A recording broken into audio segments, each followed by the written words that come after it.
இயேசு கிறிஸ்துவின் நாமத்தினாலே எங்கும் நிறைந்த ஒரு உலகின் சார்பாக வாழ்த்துக்களை தெரிவித்துக் கொள்கிறேன். இந்த காலவெளியில் கூட தேவனுடைய வசனத்திலிருந்து நாம் சில விஷயங்களை தியானிக்கலாம்.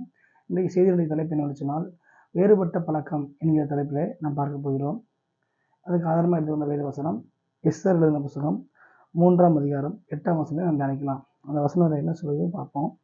அப்பொழுது ஆமான் அகாசுவர ராஜாவை நோக்கி, உம்முடைய ராஜ்யத்தின் சகல நாடுகளிலும் உள்ள ஜனங்களுக்குள்ளே ஒருவித ஜனங்கள் சிதறுண்டு பரம்பி இருக்கிறார்கள். அவருடைய வழக்கங்கள் சகல ஜனங்களுடைய வழக்கங்களுக்கும் விகற்பமாக இருக்கிறது. அவர்கள் ராஜாவின் சட்டங்களை கைக்கொள்வதில்லை. ஆகையால் அவர்களை இப்படி விட்டிருக்கிறது ராஜாவுக்கு நியாயம் அல்ல. இந்த வசனத்தை மையமாச்சு இன்னைக்கு நம்ம என்ன செய்ய போகிறோம் பார்க்க போகிறோம். வேறுபட்ட வழக்கங்கள் என்கிற தலைப்பிலே நாம் இன்னைக்கு பார்க்குறோம். வேறுபட்ட வழக்கங்கள்லாம் என்ன அப்படின்னு நம்ம என்ன செய்கிறோம் ஒவ்வொன்றா பார்ப்போம். இந்த பூமியில் பலவிதமான வழக்கங்கள் உண்டு. வழக்கம்னா நடைமுறைகள், செயல்பாடுகள் அப்படின்னு சொல்லலாம். இப்போ ஒரு ஏழை மக்களுக்கு ஒரு வழக்கம் உண்டு, பணக்கார மக்களுக்கு ஒரு வழக்கம் உண்டு, நடுத்தர குடும்பத்தினருக்கு ஒரு வழக்கம் உண்டு, படித்தவங்களுக்கு ஒரு வழக்கம் உண்டு. அடுத்து இன்னும் ஒரு நாடோடியாக இருக்கக்கூடிய வீடுகள் இல்லாத இருக்கக்கூடிய நிலையில் இருக்கக்கூடியவங்களுக்கு ஒவ்வொரு விதமான வழக்கங்களும் பழக்கம் உண்டு. வழக்கம்னா என்ன? அது தொடர்ச்சியான ஒரு நிலை, தொடர்ந்து செய்து வருகிற செயல்பாடுன்னு அர்த்தம். பழக்கங்களும் அப்படிதான். அப்போ வழக்கங்களும் பழக்கங்களும் சேம் ஒன்று தான். அப்போ அப்படிப்பட்ட ஒவ்வொருவரும் அந்த வழக்கத்தை ஒவ்வொரு மெத்தடில் பண்ணுவாங்க.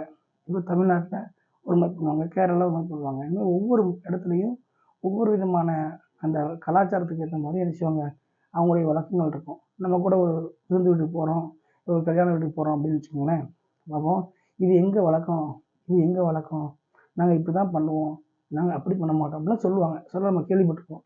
அது போன்று பலவிதமான வழக்கங்களை பலவிதமான நிலைகளில் பலவிதமான ஜனங்கள் என்ன செய்கிறாங்க, இந்த பூமியில் செய்துட்டு வராங்க.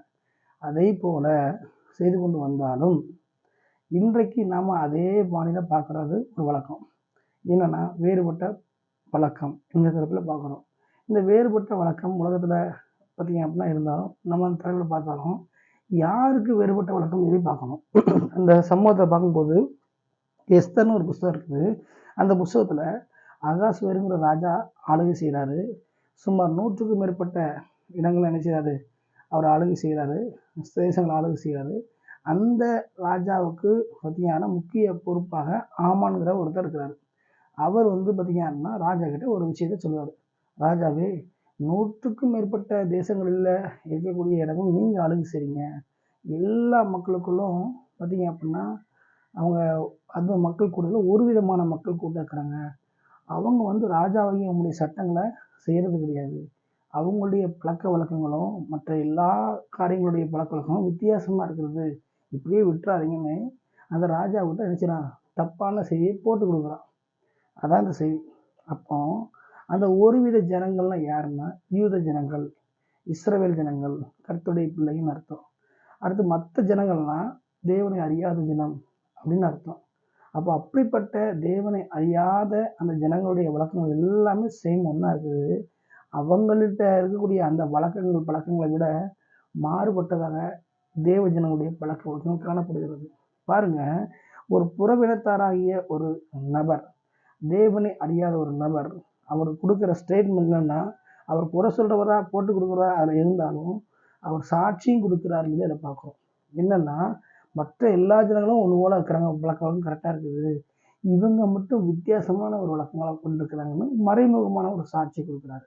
அப்போ இந்த சாட்சியை கேட்கக்கூடிய, இதை கவனிக்கக்கூடிய ஒவ்வொரு தேவ பிள்ளைகளும், வாலிப சகோதர சகோதரிகளும் தெரிந்து கொள்ளக்கூடிய விஷயம் என்னன்னு சொன்னால், இந்த உலகத்தில் எத்தனையோ வழக்கங்கள் இருக்கிறது, எத்தனையோ பலவிதமான காரியங்கள் செயல்படுத்தப்படுகிறது. இருந்தாலும் இப்படிப்பட்ட இந்த உலகத்திலே வாழ்ந்து கொண்டிருக்கிற தேவ ஜனங்களாகிய நம்முடைய பழக்க வழக்கங்கள் டோட்டலாக மாற்றம் செய்யப்படுவதாக இருக்க வேண்டும்.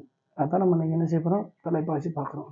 எப்படி சுற்றிலும் இருந்த எல்லா தேசத்தின் மக்கள் மத்தியிலேயும் யூத ஜனங்கள் தேவனுடைய காரியங்களை மாத்திரம் அறிந்தவர்களாக அதுக்கு ஏற்ற மாதிரி மாற்றினவங்களாக இருந்தாங்களோ, அதே போல நாம் ஆவிக்குரிய பிள்ளைகளாகிய நாம் இந்த உலகத்தில் வாழ்ந்து கொண்டு இருந்தாலும் நம்முடைய நடைமுறைகள் வழக்கங்கள்லாம் தேவனுக்கு ஏற்ற விதமாக என்ன செய்ய வேண்டும், நம் செயல்பாட்டிலே காட்டுகிறவர்களாக இருக்க வேண்டும்.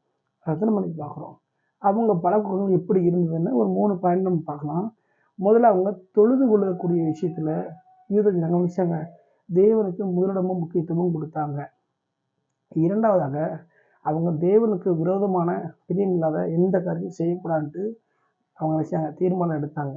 3வதாக அவங்க தேவனை சார்ந்த காரியங்கள் மட்டும்தான் கீழ்ப்படிஞ்சாங்க. வேற உலகத்துக்கு கீழ்ப்படியலை. அப்போது இதை கேட்டுக் கொடுக்குற நாமும் தேவனுக்கு எல்லா வகையிலும் முக்கியத்துவம் கொடுக்கக்கூடிய பழக்கத்தை உடையவர்களாக இருக்க வேண்டும். தேவனுக்கு மாத்திரம் கீழ்ப்படிவேங்கிறதுல வைராக்கியமாய் செயல்படுத்தப்பட வேண்டும். வேறு எந்த வகையும் நான் அடிமையாக இருக்க மாட்டேங்கிறதுல உறுதியாக இருக்கணும். அந்த அளவுக்கு நம்ம பேச்சு, நடவடிக்கை எல்லாமே வழக்கங்களாம் வேதத்தின் அடிப்படையில் தேவனுக்கு ஏற்றது மாதிரி நம்முடைய வழக்கத்தை என்ன செய்யணும்? மாற்றி அமைக்க வேண்டும்.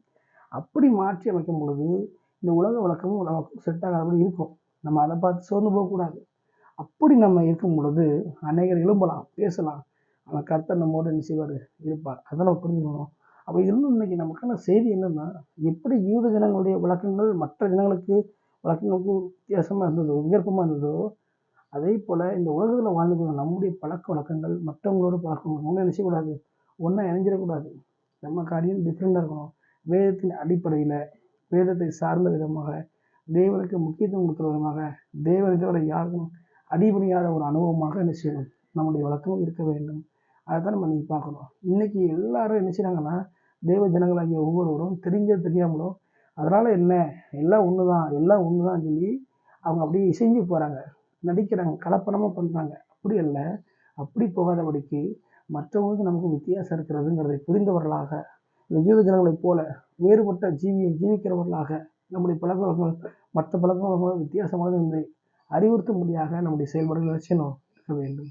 இதை கேட்குறவங்க ஒரு ஆசிரியராக இருக்கலாம், ஸ்டூடெண்ட்ஸாக இருக்கலாம், தொழிலதிபராக இருக்கலாம், ஊழியக்காரமாக இருக்கலாம், யாராக இருந்தாலும் சரி, நம்முடைய பழக்க வழக்கங்கள் மற்றவங்களுடைய பழக்க வழக்கங்களை விட வித்தியாசமானதாக, உயர்ந்ததாக, வசனத்தின்படியானதாக, தேவனுக்கு ஏற்றதாக நம்முடைய பழக்கம் இருக்க வேண்டும். அப்படி இருக்க வேண்டும் என்று சொல்லி தான் இந்த வேதம் நமக்கு கற்பிக்கிறது. இதுக்கு முன்பாக நம்ம எப்படி இருந்தோமோ அது 2வது. ஆனால் இனிமேல் வரக்கூடிய நாட்களில் மற்ற ஜனங்களுக்கு நமக்கும் வித்தியாசத்தை ஏற்படுத்தும் விதமாக நம்முடைய செயல்பாடுகள், பழக்க வழக்கங்கள்லாம் இந்த யூத ஜனங்களைப் போல இருக்க வேண்டும் என்று சொல்லி உங்கள் அனைவரையும் எங்கள் ஊழியங்கள் வாழ்த்துகிறது. ஆமென்.